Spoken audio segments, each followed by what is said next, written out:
I joined there in 1963. Yeah, the spring of '63. Yeah.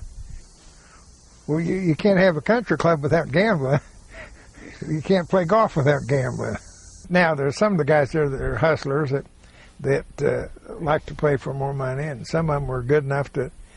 There's, the hustlers, the guys that could probably shoot 75, but their handicap is 16, and they can play just good enough to win. I mean, whatever it takes to win, they can do. And there's guys like that around every country club, but Shawnee had a bunch of them that way. There were some guys from Wichita that came up one time, Gus Polis and Barry Johnston. And I knew they're both hustlers. And Polis was a con man deluxe.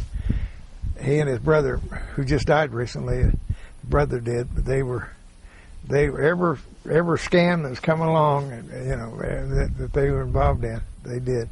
But they came up one time to Shawnee Country Club. They called before they got there, and get you a partner, and we'll be out to Shawnee. We'll play with this afternoon. And he and Gus Polis and Barry Johnston. So I said okay, and I called. What's the guy from? He's a real good gambler. Won the state championship. He's a real good. John Baker. Yeah, Baker. John Baker. I called him. And I said, "Come on over to Shawnee Country Club. And I got these hustlers coming in from Wichita, and we'll be partners. And you can keep whatever you win. I'll pay the losses, and you get half the win. If we win, but if we lose, I'm paying for it." So he said, okay. And he came over, and we're playing these guys, and they're fairly decent golfers. Anyway, we end up winning about $300, I guess, $150 a piece. And they said, well, let's, at the end of 18 holes, and they said, well, let's play another 8 holes, or 9 more holes. And he said, we'll just play for $1,000 in 9 holes. And I said, well, my guy's leaving. They said, we'll get you another guy. And I looked at the end of the bar there, and there's Bill Hensler sitting there. Of course, his hand is drinking his hand. And I said, God, I don't know who I'd even get. Everybody has already played today, and it's about 5 o'clock in the afternoon, and no new guys are coming in.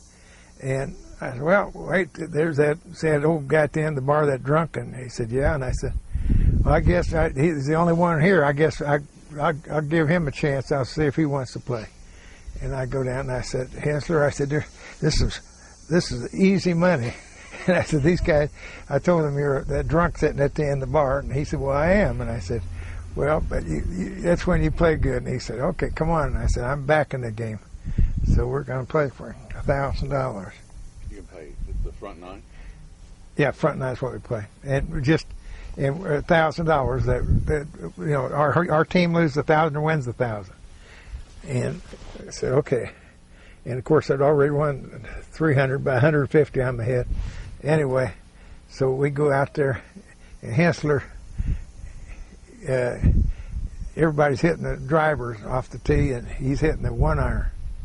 And he said, God, you guys hitting those big clubs? He said, I can't do that. I just got to hit these irons. And they're thinking, boy, we really got it sacked here. And he drills that first iron, 1-iron down there about 20 yards short of the green on first hole. And they said, what did you get us into? And I said, oh, he's drunk. He's just lucky. And he ends up